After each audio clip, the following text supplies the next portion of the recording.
Abra comigo a sua Bíblia, livro do profeta Ezequiel, capítulo de número 28, versículo de número 11 em diante.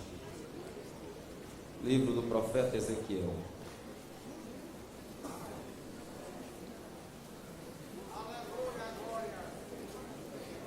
Grave essas três palavras: tempo, pressão e fogo. Livro do profeta Ezequiel, capítulo de número 28, o versículo é o de número 11 em diante. Estamos juntos? Amém? Veio a mim a palavra do Senhor dizendo: Filho do homem, levanta uma lamentação sobre o rei de Tiro e diz-lhe: assim diz o Senhor Deus, tu eras o selo da medida, cheio de sabedoria e perfeito em formosura. Estiveste no Éden, jardim de Deus, de toda a pedra preciosa era a tua cobertura. O sardônio, topázio, diamante, turquesa, ônix, jaspe, safira, carbúnculo, esmeralda e ouro. Em ti se faziam os teus tambores e os teus pífaros. No dia em que foste criado, foram preparados. Tu eras o querubim ungido para cobrir, e te estabeleci no monte santo de Deus. E no meio das pedras afogueadas andavas. Perfeito eram os teus caminhos, desde o dia em que foste criado, até que se achou iniquidade em ti. Na multiplicação do teu comércio encheram o teu interior de violência, e pecaste, por isso te lancei profanado do monte de Deus, e te fiz perecer, ó querubim cobridor, do meio das pedras afogueadas. Elevou-se o teu coração por causa da tua formosura, corrompeste a tua sabedoria por causa do teu esplendor. Por terra te lancei, diante dos reis te pus, para que olhem para ti. Pela multidão das tuas iniquidades, pela injustiça do teu comércio, profanaste os teus santuários. Eu, pois, fiz sair do meio de ti um fogo que te consumiu, e te tornei em cinza sobre a terra, e aos olhos de todos os que te veem. Todos os que te conhecem entre os povos estão espantados de ti, e em grande espanto te tornaste, e nunca mais subsistirá. Graças a Deus, pode tomar o seu assento.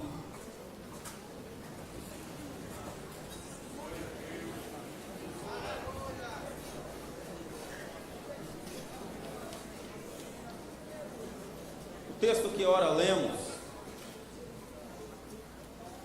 é uma profecia ao rei de Tiro, mas também que nos leva ao jardim do Éden, onde o próprio Deus, quando criou a Satanás, ainda chamado Lúcifer, anjo de luz ou portador da luz, que foi colocado ali no Éden, e diz a Bíblia que Deus o adornou de todas as pedras preciosas, era a vestimenta de Lúcifer ali. Diz a Bíblia que Deus criou no dia em que ele foi criado os pífaros, os tambores, para que os sons fossem entoados à medida que ele caminhava.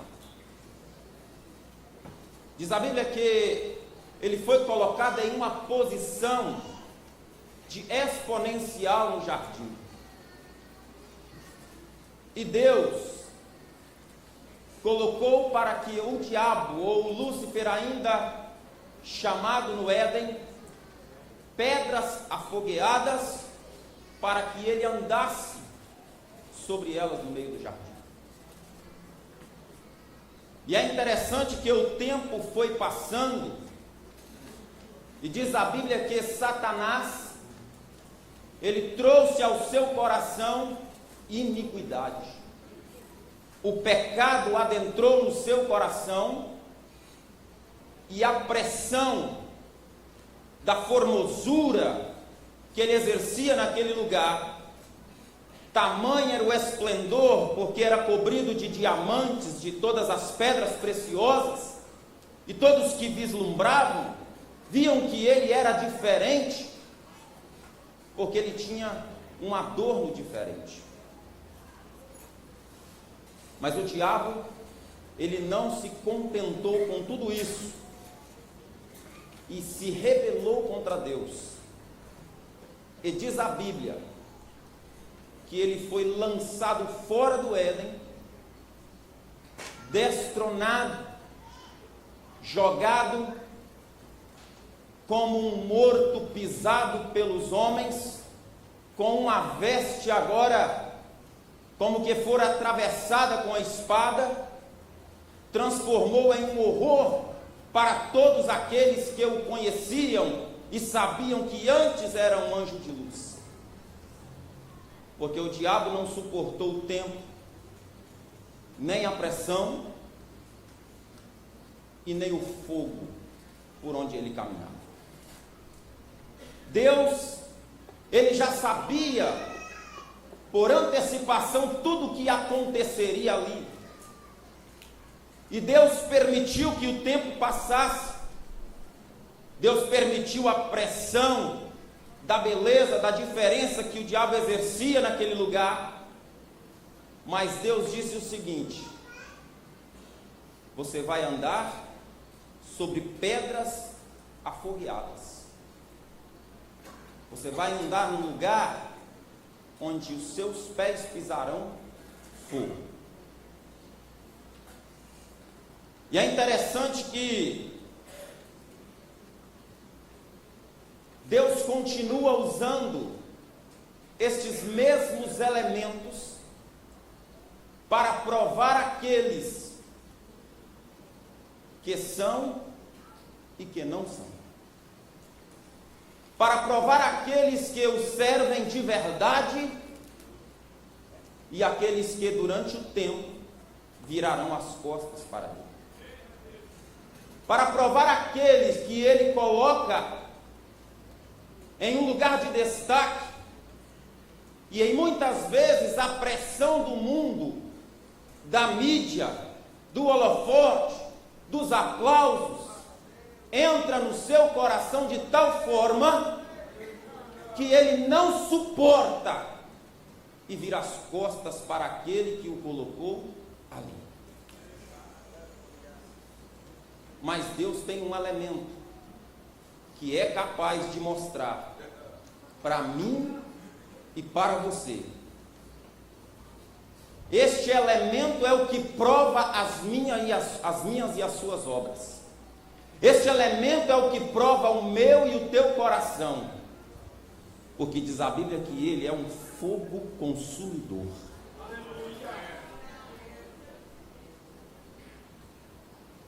E nesta noite eu quero pregar sobre esses três elementos que Deus usa para provar a sua igreja, para provar os seus: tempo, pressão e fogo. Para falar sobre isso, eu escolhi uma dessas joias, um desses minerais preciosos que Deus havia colocado no Éden para ser parte da vestimenta de Lúcifer: o diamante.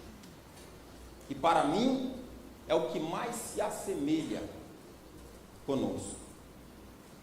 Mas para falar do diamante, eu também tenho que falar de um mineral que também contém a essência do diamante. Porque diamante, a sua essência é o carbono.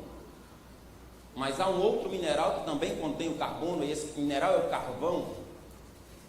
O carvão é uma mistura de restos de vegetação, árvores e qualquer outra forma de vida que morreu e contém carbono.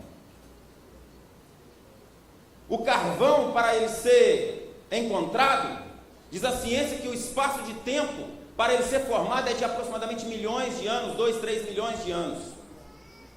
O carvão, ele tem uma característica interessante, porque ele não aguenta uma pressão muito forte. Essa pressão é limitada a pelo menos 3,2 quilômetros de profundidade na Terra.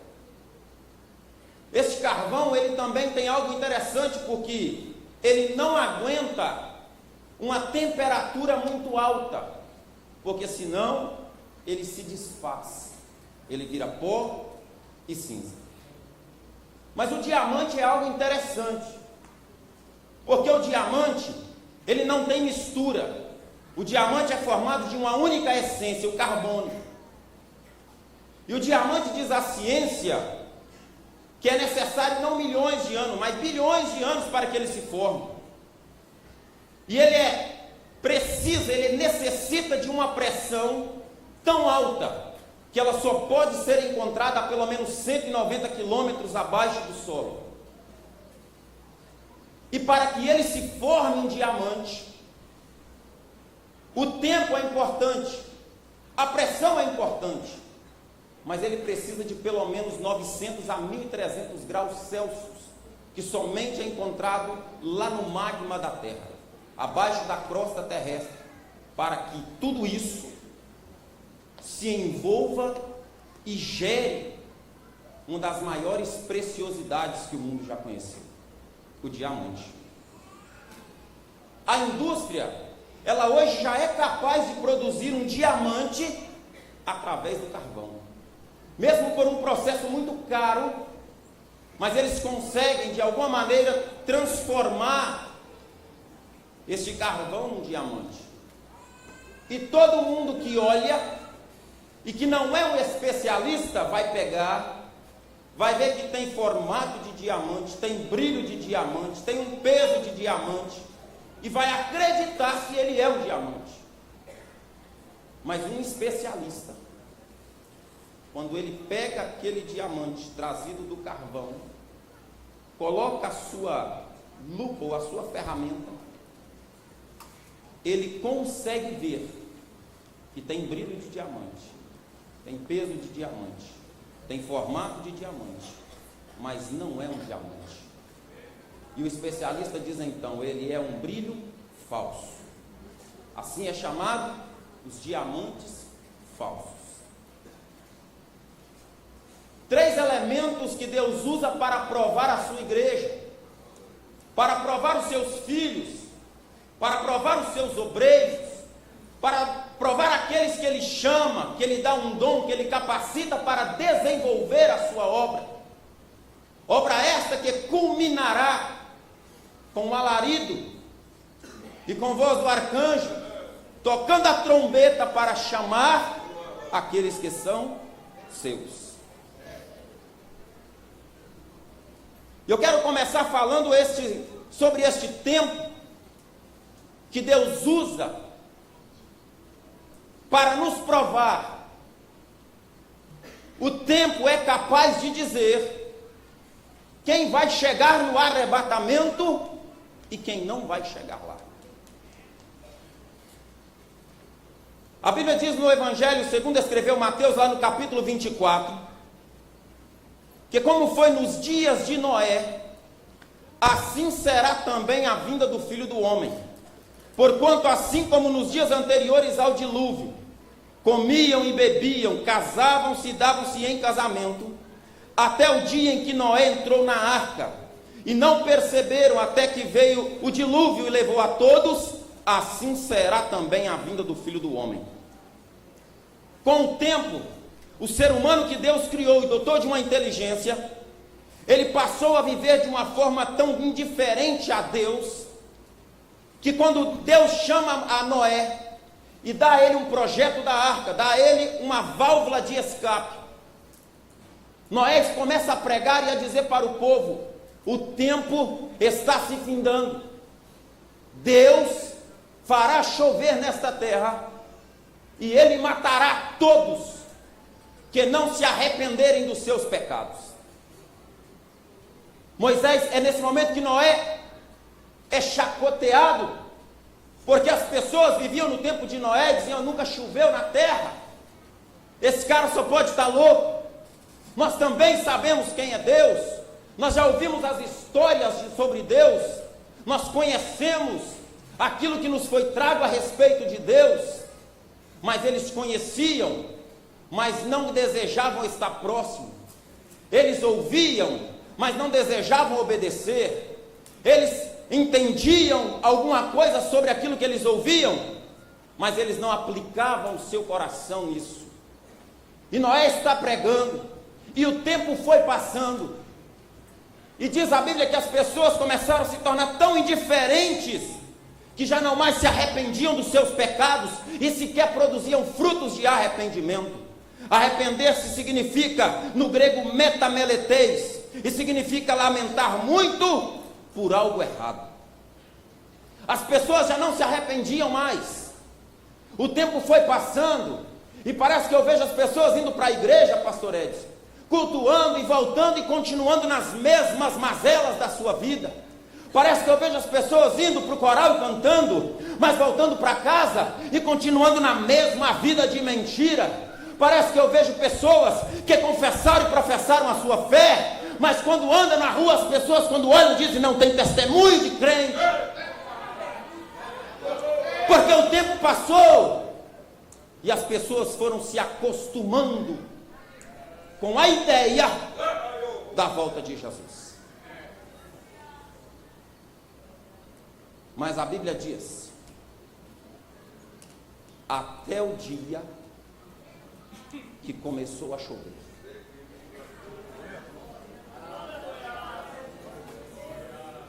E Deus manda a Noé e a sua família entrar na arca. Na arca entrou serpentes. Na arca entrou todos os tipos de répteis e animais. Mas aqueles homens não se arrependeram dos seus pecados. O tempo passou, e Noé e a sua família, por permanecer fiel e justos, Deus disse: entra na arca. E eles entrando na arca, diz a Bíblia que o próprio Deus fechou a porta por fora. Meu querido irmão, hoje é o tempo aprazível. Hoje ainda é o tempo oportuno. Hoje a porta da graça está aberta. Hoje a porta de escape ainda está aberta. Hoje esta casa que é a arca de Deus ainda tem lugar para você. Ainda tem lugar para mim. Mas vai chegar o dia que o próprio Deus vai chamar e vai fechar a porta desta graça.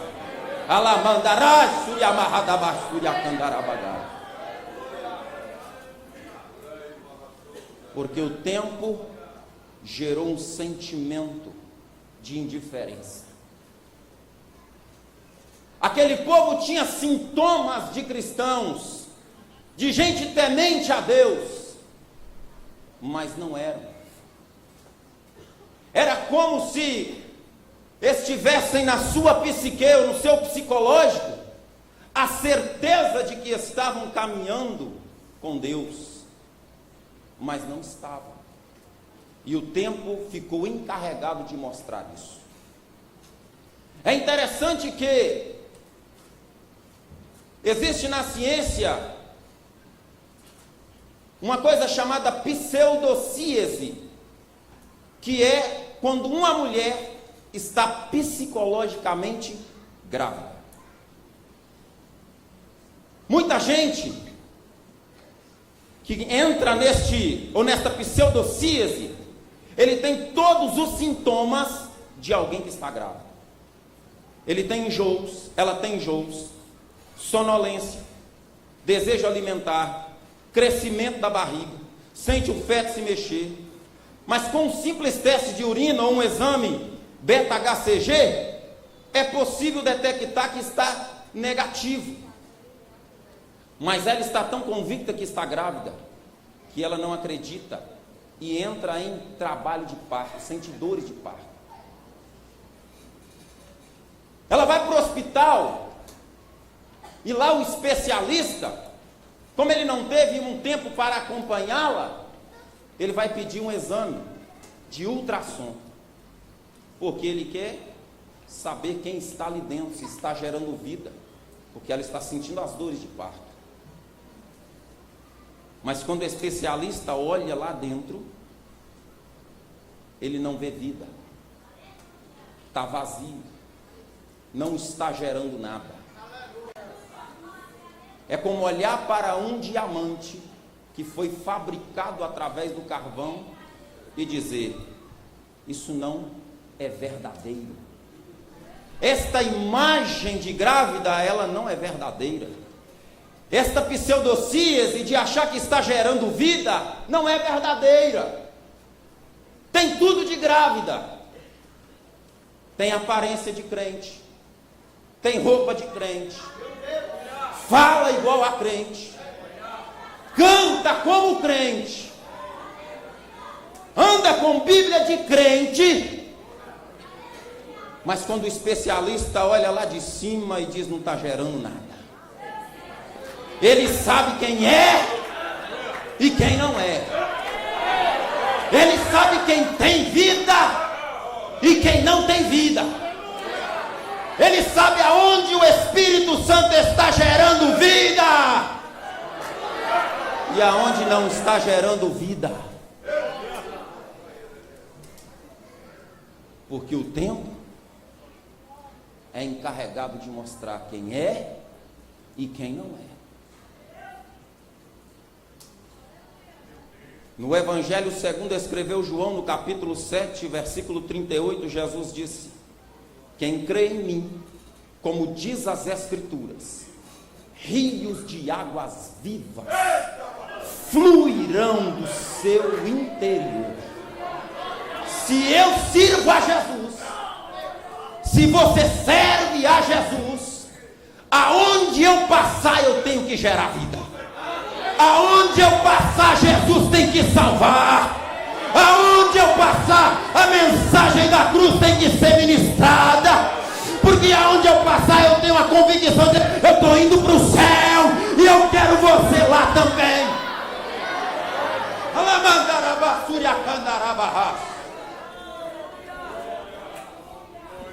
Dá uma olhadinha para esse irmão que está do teu lado aí. Não diga nada para ele, irmão.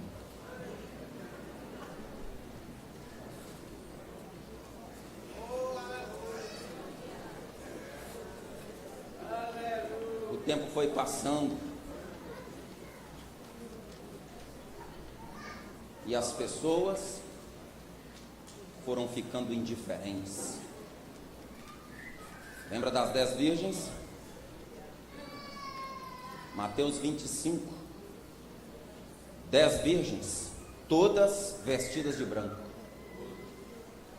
todas com a mesma lamparina, todas com azeite queimando, todas esperando o noivo. Mas diz a Bíblia que 5 foram prudentes e disseram: eu vou pegar um azeite de reserva, porque se o noivo tardar, eu preciso estar esperando ele com a lamparina acesa. Mas diz a Bíblia que 5 começaram a titubear, porque o noivo se atrasava no pensamento delas, e o sono foi tomando conta destas 5 noivas, de tal modo que elas não se importaram do azeite acabar, da sua lamparina se apagar, e vestidas de branco se deitaram no chão sujo e adormeceram. 5 prudentes disseram o seguinte: o noivo disse que vem. E o noivo não mente, porque o noivo é leal à sua noiva. Lealdade no original significa fidelidade aos compromissos assumidos. Se o noivo disse que vai voltar para buscar a sua noiva, ele não pode mentir, porque ele é leal à sua noiva. E elas disseram: nós não podemos adormecer, nós não podemos titubear, nós não podemos deixar que o sono nos vença. Nós precisamos, quando o noivo chegar, estarmos de pé. Nós não podemos estar prostradas, nós não podemos estar com a lamparina apagada, nós não podemos ficar sem o azeite, nós não podemos nos acostumar com o tempo e esquecermos do compromisso do noivo. É neste momento que diz a Bíblia que o noivo vem perto da meia-noite. E quando o noivo vem, 5 noivas estão com a lamparina acesa, despertas, esperando o noivo, com as suas vestes limpas. Mas aquelas 5 que a Bíblia chama de loucas se levantaram do chão, com as vestes sujas, sem azeite para a sua lamparina acender. E ela diz às outras: me dá do seu azeite. E ela diz: não, porque não pode acabar o nosso e o vosso. Nós compramos, nós pagamos o preço, porque vocês também não pagaram, porque vocês também não esperaram, porque vocês também não ficaram de pé, porque vocês também não ficaram esperando o noivo. Ele disse que viria, não disse? Ele é leal, ele não pode mentir. Apocalipse 3,14, João diz: e ao anjo da igreja que está em Laodiceia, isto diz o amém, a testemunha fiel e verdadeira. O nosso Cristo é fiel e é verdadeiro ao seu compromisso. Passe o tempo que passar, a sua promessa não tem por tardia, porque breve ele virá e arrebatará a sua noiva. João no capítulo 19, versículo 11, ele vai dizer: eis que vi o céu aberto, e um assentado sobre um cavalo branco, e o seu nome é fiel e verdadeiro, e peleja e julga com justiça. O nosso Cristo, o nosso noivo, é fiel para cumprir a sua promessa.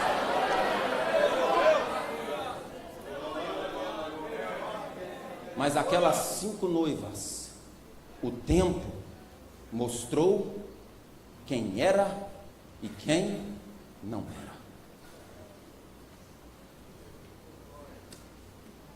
Bendito é o nome do Senhor. Abacuque 2,3 diz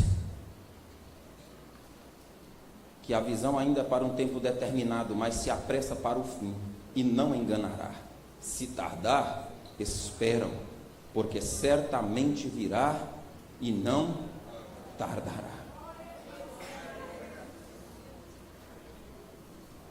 Quando Deus estava usando o servo Noé para o povo arrepender dos seus pecados, o povo continuou desapercebido.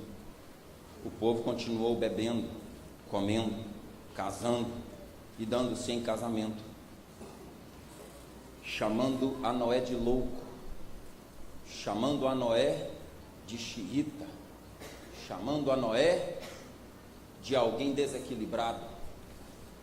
Mas o tempo se encarregou de dizer quem era o louco e quem não era, quem era desequilibrado e quem não era. Hoje pode zombar da nossa fé, hoje pode dizer que nós somos quadrados, hoje pode dizer, adolescente, que você está perdendo o seu tempo na igreja, porque tem muito lugar melhor para você ir, as baladas, os clubes. Hoje eles zombam porque na rodinha de amigos eles perguntam se você ainda é virgem e zombam de você. Mas o tempo se encarregará de mostrar quem é você e quem ele é. Arionde faz, turimi radacandarabacai. Aliande faz, tu que me rassore mandarabasuri acandarabacai. O tempo é um elemento que Deus usa para provar os que são e os que não são. Mas também existe a pressão. A pressão também é um elemento que Deus usa para provar todos nós. Primeiro livro dos Reis, capítulo 19. Diz a Bíblia que Jezabel ficou sabendo o que Elias havia feito, como havia restaurado o altar em Israel, e também havia matado todos os falsos profetas de Baal e Azerá. Quando ela fica sabendo disso, ela manda um mensageiro para falar com Elias e dizer: assim me faça os deuses, e outro tanto, se amanhã você não estiver morto. Elias foi o homem que profetizou 3 anos e meio de seca e não houve chuva. Elias foi o homem que zombou dos profetas de Baal e clamou por Deus, e o fogo veio do céu e lambeu não só o altar, mas a oferta, quanto a água e tudo que havia. Elias foi um dos homens mais usados na Bíblia Sagrada. Mas quando Jezabel fez uma ameaça ao profeta Elias, diz a Bíblia que o profeta,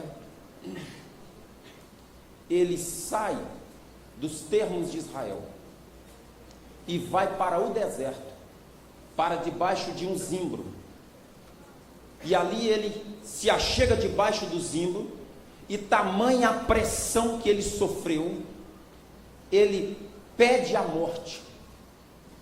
Alguns dizem que Elias entrou em um estado de depressão tão profundo que ele não desejava mais viver, ele queria abandonar tudo. Tamanha pressão sofrida pelas ameaças de Jezabel,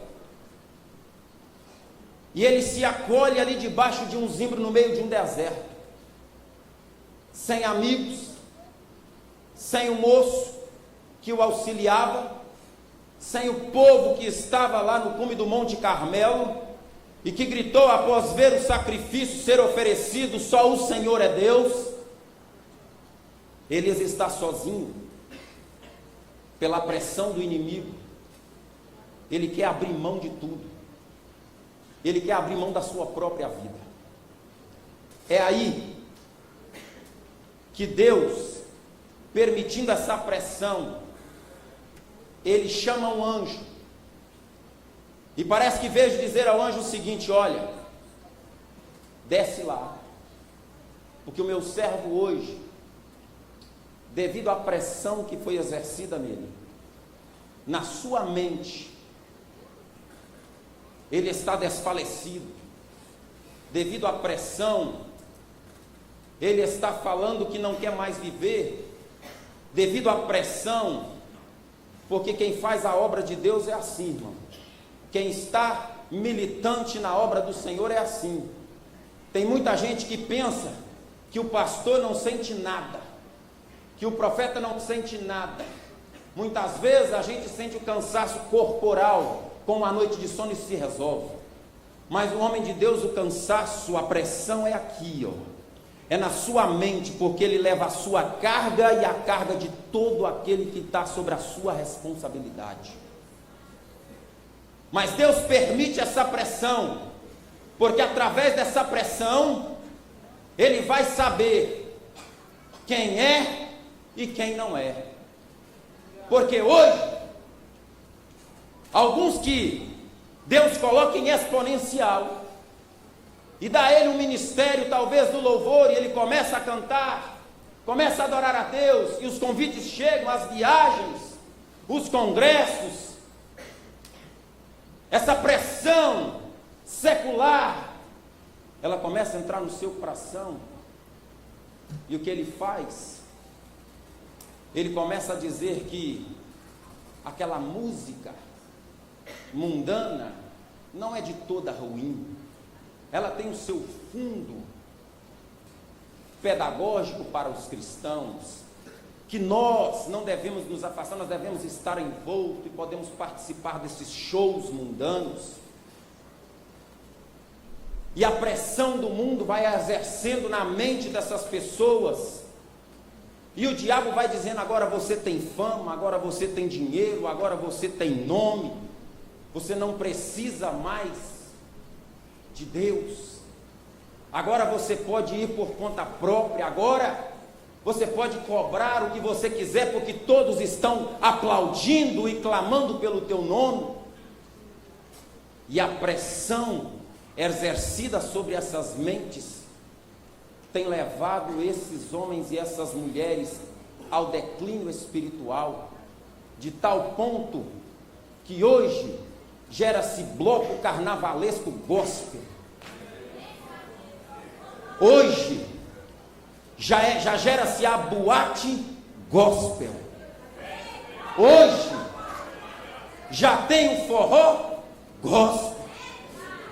Hoje o camarada quer cantar sertanejo gospel com a calça agarradinha para mostrar o quê? Está querendo mostrar para quem? Ei, eu estou na casa do meu pai e eu conheço esse homem. Se não fosse Deus, eu sei o que ele faria. Deixa eu te falar uma coisa, Deus te chamou para viver em santidade. Deus te chamou para suportar a pressão, nem que seja para pedir a Deus, é melhor o Senhor me matar do que eu abandonar a minha fé. É melhor morrer com Cristo mais cedo do que viver uma vida envergonhando ao nome de Jesus. Hoje o camarada, porque é pregador famoso, está na política, chega e fica lançando moda lá no Instagram, com roupinha agarradinha, fazendo pose de playboy, de Dom Juan. O sangue de Jesus tem poder, irmão. Essa igreja foi comprada, lavada e remida no sangue precioso de Jesus.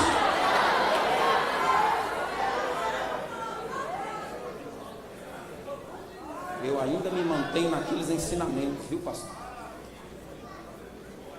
Eu ainda estou nele. O crente tem uma roupa de um chumbo em cada pé, uma bola de chumbo, não se move não, uma roupa de chumbo. Meu querido, aceitou Jesus? Venha o que vier, a gente não se move. Deus lá do céu fala para o anjo: eu conheço meu filho, ele está pedindo a morte, não é porque ele quer me abandonar, não, é porque a pressão é tanta que ele já quer vir morar comigo. Eu conheço meu filho, ele tem intimidade comigo. Ei, ele está pedindo a morte, não é porque ele desistiu de tudo, não, é porque ele está vendo que a pressão neste mundo é tanta, o pecado é tanto, as pessoas não querem receber a Deus, que ele prefere vir para cá. Mas ele diz para o anjo: vai lá, desce lá. Ele está dormindo agora, mas você vai despertar ele, mas vai levar daqui do céu pão e água. Quando ele desce, o profeta está prostrado, o anjo bate no profeta e acorda, profeta. Ô rapaz, tem um Deus lá em cima que te ama tanto, tem um Deus lá em cima que zela tanto pela sua vida. Tem um Deus lá em cima que está tão apaixonado por você que ele preparou pão e tirou água do seu trono para te dar.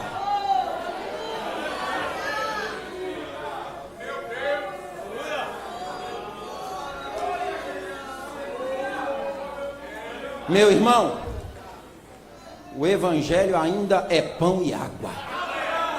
Ei, o que sustenta o cristão ainda é pão e água. Não, mas estão dizendo que tem um negócio diferente aí. Pode ser diferente, quando o especialista olhar vai ver que é falso. Ei, você vai comer e não se alimenta, comer e passa fome, comer e as coisas não mudam, mas com o pão do céu, com essa palavra aqui, Alamassandara, Xerio.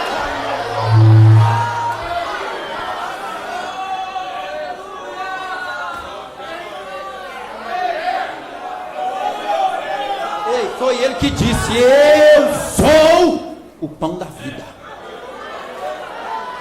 Quem comer de mim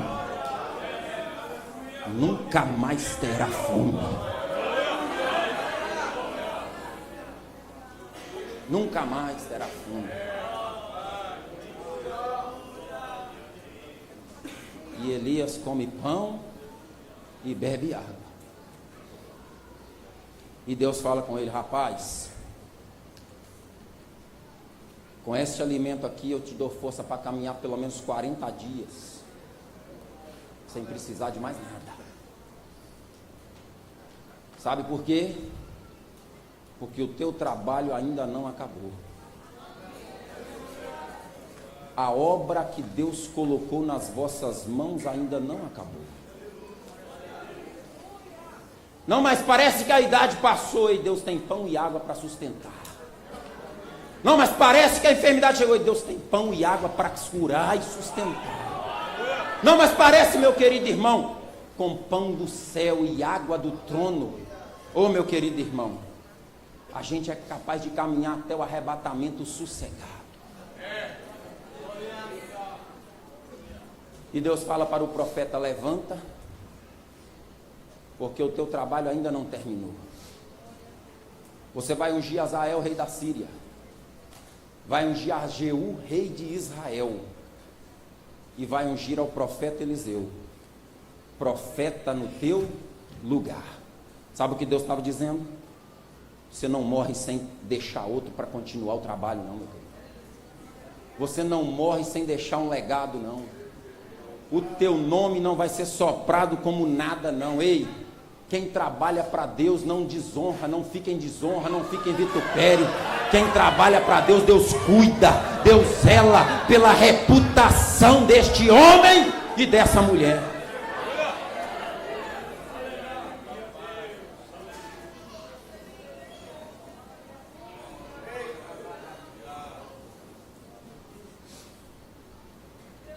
Jesus disse: olha, aquele que vem a mim nunca terá fome. João 6,35, e quem crê em mim nunca terá sede. O salmista no Salmo 23 disse: Yahvé roi loekizar, binot dershe yar bitisen, que transliterado para o português significa: o Senhor é o meu pastor e ele não me faltará. Não há pressão que nos afaste dele. Suporta o que tiver que suportar, passa o que tiver que passar, mas saiba que se você continuar com a sua fé nele, ele te sustentará até a volta de Jesus. E o último elemento é o fogo. Eu estou pregando, me perdi na hora.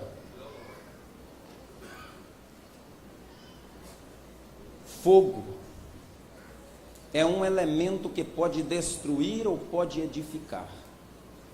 Pode tirar valor ou pode aumentar o valor. Para o carvão, o fogo é destrutivo. Mas para um diamante, o fogo é aquele que dá valor. Êxodo capítulo de número 24. Moisés, ele chama Josué e diz para ele: olha, eu vou subir o monte, porque eu vou falar com Deus. Josué diz para ele: então eu vou contigo. Moisés fala a Josué: Deus me disse para colocar termos para todo o resto do povo. Então você tem que ficar no pé do monte.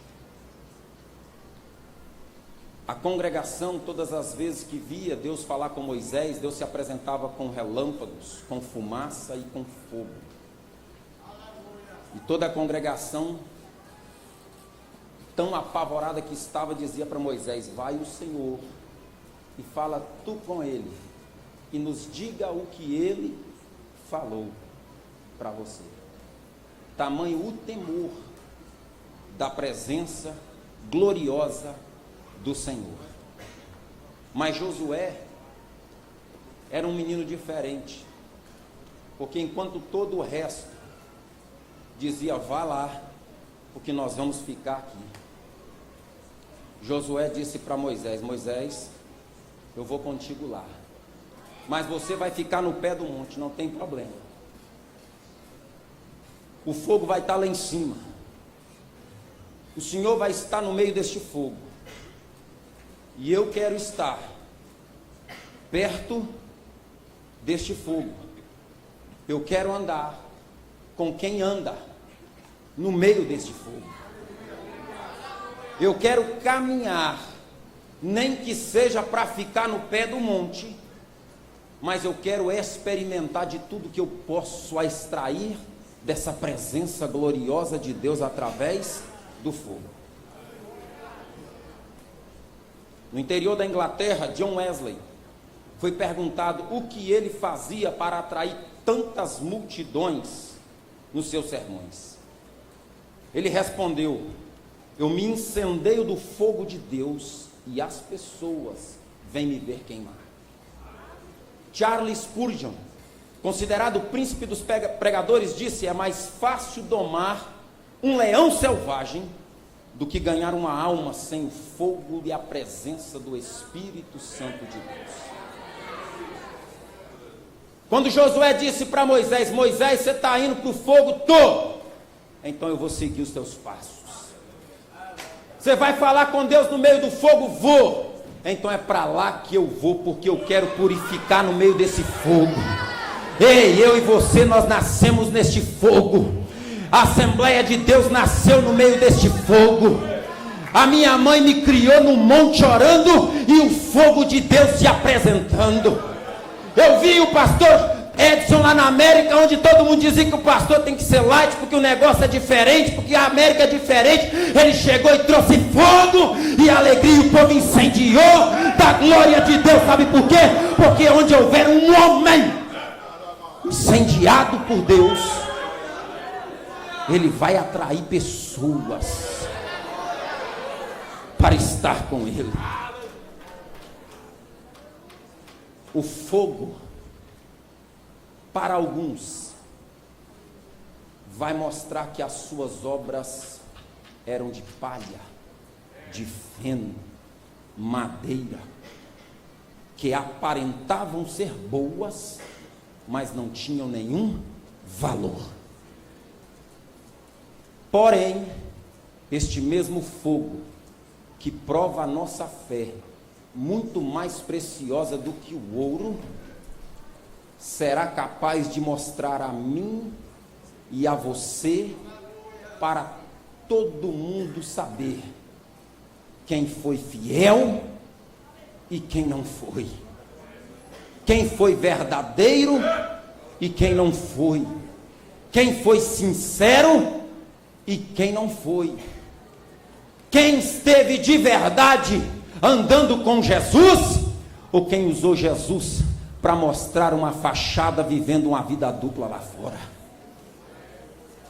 Meu querido irmão, eu não vim aqui pregar que você vai ganhar carro, casa, porque Deus pode te dar tudo isso, mas hoje eu vim aqui dizer para você: segura a tua salvação na presença de Deus, segura a tua casa na presença de Deus, segura a tua vida na presença de Deus.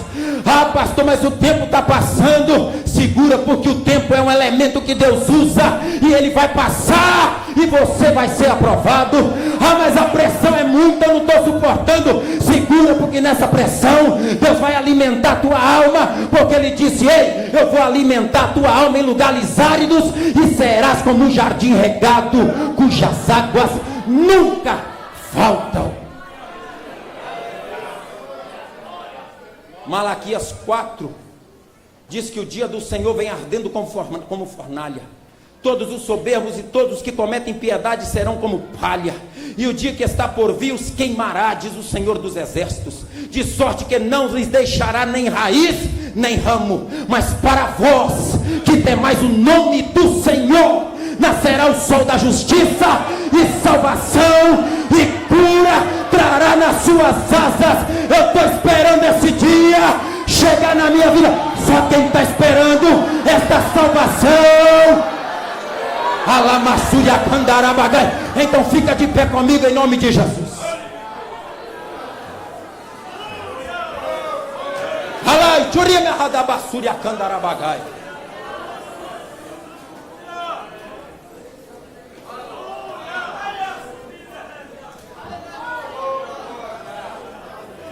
Eu preciso que abra um pequeno corredor aqui, por gentileza. Por gentileza.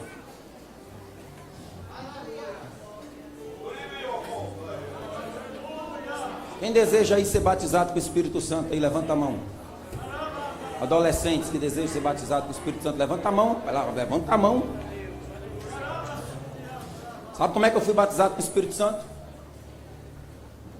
Teve uma festividade lá, em Fort Myers.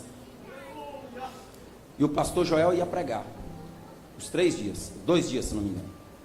Sim, 3 dias. Sexta, sábado e domingo. E eu fui na sexta e eu falei com Deus: Deus, eu quero ser batizado com o Espírito Santo. Fiquei no culto, animado. Jesus não me batizou com o Espírito Santo. Chegou o sábado e eu falei: Jesus, hoje eu quero ser batizado com o Espírito Santo. O pastor pregou, mas ele não chamou nesse dia. Eu não fui batizado com o Espírito Santo. Chegou o domingo e eu falei: Jesus, hoje é o último dia da festa.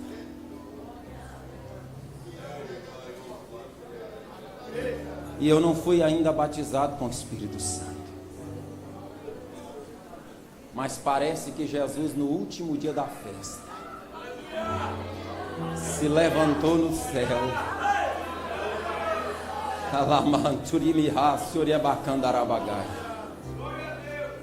E o pastor Joel disse: quem deseja ser batizado com o Espírito Santo. Ele não acabou de falar, eu já estava lá no chão, chorando na presença de Deus.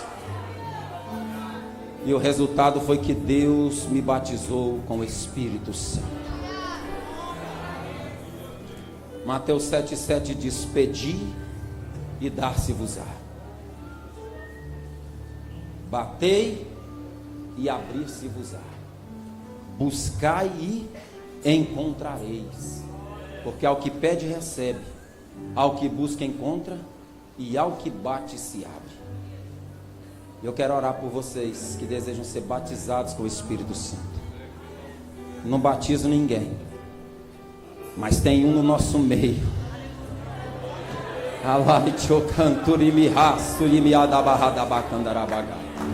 Tem um no nosso meio que pode estender as mãos e soprar hoje sobre você.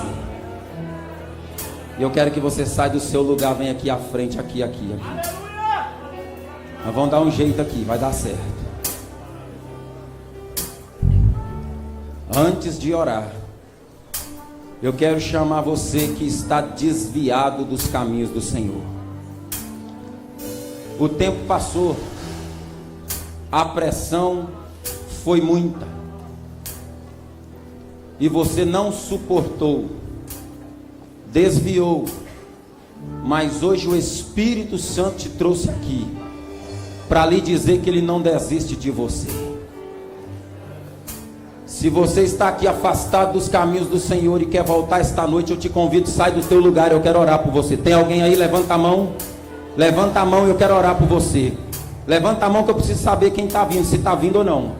Tem alguém vindo que estava desviado, afastado? Tem uma mão levantada ali. Aleluia, tem uma festa sendo feita no céu agora por causa desta jovem. Tem mais alguém? Eu quero saber se há alguém aqui que ainda não aceitou a Jesus como seu Salvador. O tempo está passando.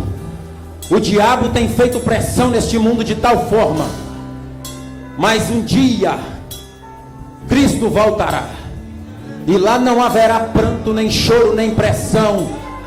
Lá estaremos para sempre com Ele. Tem alguém que quer aceitar a este Jesus como seu único e Salvador? Tem alguém? Você estava desviada, filha? Quer voltar hoje? Pastor, como é que é seu nome? Alice. Pastor, é por gentileza, pastor, eu quero te apresentar o teu pai na fé, o teu pai espiritual hoje. Quem vai cuidar de você, quem vai zelar pela tua vida como zelou da minha. E no próximo ano você vai estar aí adorando a Deus junto com estas pessoas. Sabe por quê? Porque desde o dia que você nasceu, Jesus nunca te perdeu de vista, e tudo que é teu está nas mãos de Deus, e Deus não dá para ninguém. Aleluia! Tem mais alguém para Jesus? Está voltando para Jesus ou está aceitando Jesus? Levanta a mão e sai do teu lugar, eu quero orar por você. Tem mais gente, eu quero orar por você. Sai do seu lugar em nome de Jesus. Eu repreendo toda a pressão do inimigo sobre a tua mente, todo bloqueio em nome de Jesus. Sai do seu lugar, eu quero orar por você. A tua vida vai mudar a partir de hoje. Aleluias. Tem mais alguém? Tem mais alguém que está, se estiver aceitando a Jesus ou voltando para Jesus, eu quero que você venha aqui na frente. Alguém traga aqui. Eu quero que fique aqui na frente em nome de Jesus. Da galeria, alguém lá atrás, lá fora. Sai do teu lugar, eu quero orar por você.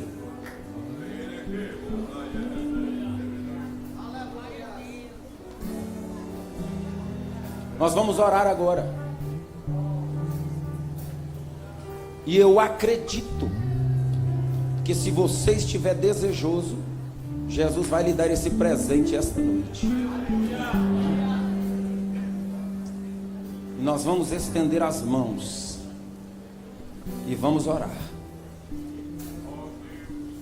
Você que é batizado com o Espírito Santo pode ficar do lado, abraçar. Sabe por quê? Porque isso contagia. Isso incendeia. Quem tem fogo, minha filha, tem o poder de incendiar vidas. E nós vamos orar a Deus. Eu gostaria de pedir, por gentileza, alguém que canta um hino solo aqui, por solo que eu digo que é avulso. Sheila, por gentileza, Sheila, pode vir adorar a Deus, por gentileza. Enquanto ela adora a Deus, você tem mais esse período para pensar na tua vida. Jesus está voltando. As portas da graça estão para se fechar a qualquer momento. E hoje é o tempo oportuno. Hoje é o dia que Jesus escolheu para te dizer: vem, vem, vem, vem. O Pai te chama. O Pai está te esperando de braços abertos. Sheila, quem está? Está vindo ali, amém, está vindo ali. Rapidinho para ganharmos tempo, em nome de Jesus.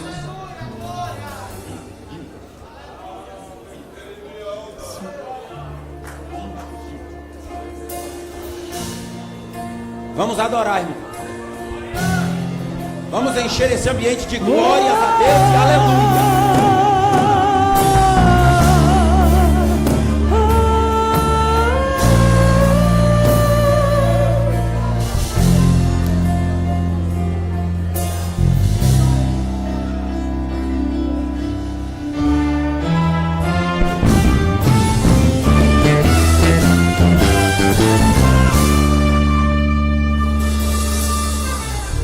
Ó Deus de Israel, eu sei que não vim a este mundo para adorar outro rei.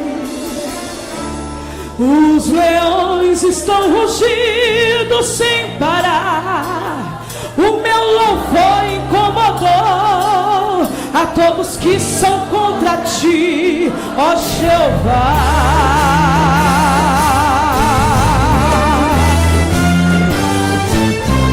Nada pode intercalar o louvor do meu coração. Dos manjares eu abro mão, dos palácios não quero não. Esse aqui como Daniel, com os olhos focados no céu, com o risco de morrer, pois o que importa é ele obedecer. Senhor, não pode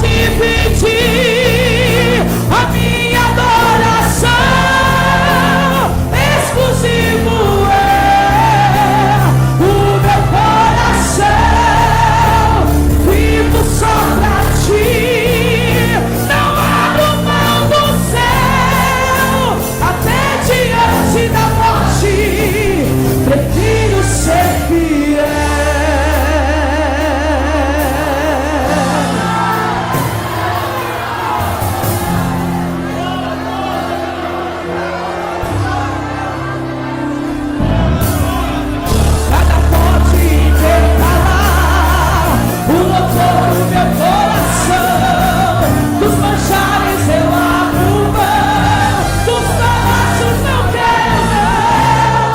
Eis aqui como Daniel, com os olhos focados no céu, com risco de morrer, mas o que morrer eu Senhor, não vou me pedir a minha oração, exclusivo é o meu coração. Eu vivo só pra ti, não abro mão do céu, até diante da morte, prefiro ser fiel. Levante sua mão e aleluia, aleluia. Eu só dou aquele que habita no esconderijo do Altíssimo, a sombra do Onipotente descansará. Direi do Senhor, Ele é o meu Deus, o meu refúgio, a minha fortaleza. Ele me livra do laço do passarinheiro e da peste perniciosa. Ele me cobre com suas penas e debaixo de sua casa estarei seguro. Eu não temo o espanto noturno, nem seta que voleia, nem mortandade que assole ao meio-dia. Não importa quanto caia do meu lado, direita, esquerda, eu sou protegido.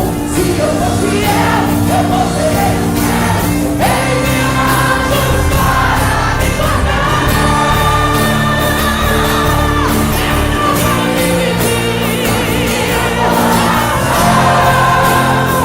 Exclusivo é o meu coração. Eu vivo só pra ti, não abro mão, não prefiro ser fiel. Eu prefiro ser fiel. Eu não consigo te, eu não consigo te. Vivo só pra ti, não abro mão do céu, até diante da morte, prefiro ser fiel. A nossa fidelidade atrai a presença de Deus. A nossa fidelidade atrai a presença de Deus. Ó Pai, nós oramos agora em nome de Jesus. Meu Deus, aqui está a tua noiva, está reunida, os adolescentes, meu Pai, aqueles que desejam, vieram à frente. Meu Deus, eles estão clamando, estão orando, estão pedindo. Meu Deus, e em nome de Jesus, nós vamos fazer como a tua palavra diz, ó, e estendendo as mãos, Paulo, foram cheios do Espírito Santo de Deus e começaram a falar em línguas. Eu profetizo em nome de Jesus, Espírito Santo,